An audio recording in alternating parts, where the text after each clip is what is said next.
నటులు రాజకీయ రంగ ప్రవేశం చేసి అక్కడ కూడా తమ చరిష్మాను చూపుతుంటారు. కొంతమంది ఆసక్తి ఉండి రాజకీయాల్లోకి వస్తే మరికొందరు రాజకీయ పార్టీల వ్యూహాల్లో భాగంగా రంగ ప్రవేశం చేస్తుంటారు.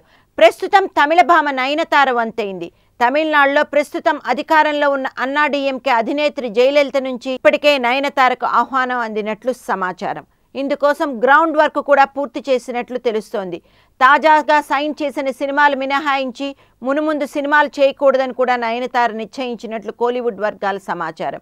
ఇటీవల అన్నాడీఎంకే పార్టీ స్పోర్ట్స్ ఫౌండేషన్ ఆధ్వర్యంలో నిర్వహించిన అవార్డు ప్రదానోత్సవంలో నయనతార పాల్గొనడం ఇందుకు బలం చేకూరుస్తోంది.